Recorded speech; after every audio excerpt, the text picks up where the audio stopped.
The next concept is resistance. Now, what actually is this resistance? See, when electrons flow through the conductor or any wire, the wire gets heated. Why this wire gets heated?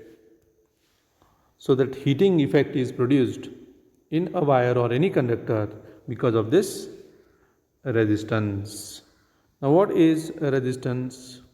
Resistance is defined as the obstruction offered by a conductor to the flow of electrons. The obstruction, due to that obstruction only the wire gets heated. Okay. Now, what is the unit of resistance? The unit of resistance is ohm, OHM or omega. Okay, the symbol name is omega. So it is referred as ohm only. Then what are the factors on which the resistance depends?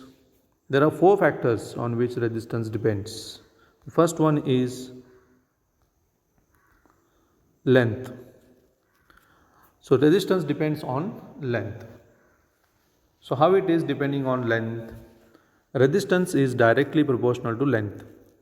As the length increases, as this length increases, the resistance also increases, because as the distance increases, as the length increases, obstruction becomes more. So due to which the resistance also increases. The next one is area of cross section.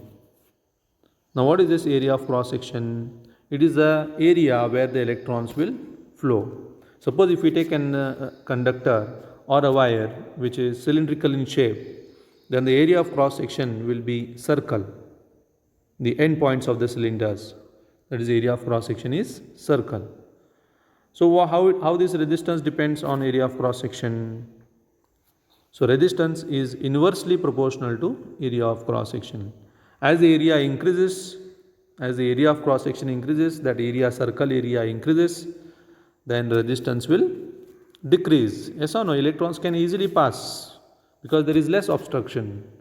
But if area decreases, if you take a very thin wire like a fuse wire, okay, then the area of cross section will decrease, and due to which resistance also decreases. So area of cross section, resistance is inversely proportional to area of cross section. The next one is material. Different types of material have different resistances. Now you take an example of iron and copper and gold. If you take these 3 examples, the gold will have a less resistance than that of other 2. So different material, copper is having some other resistance, then iron is having some other resistance. So it is depending on the material. So resistance is also directly proportional to material. The next one is temperature. Resistance is directly proportional to temperature. As the temperature increases, resistance will also increases. So as I had said that when electrons are flowing through a conductor, the conductor gets heated. If we decrease the thickness of the wire, the obstruction becomes more, and due to which it gets heated more and temperature increases, due to which resistance is directly proportional to temperature.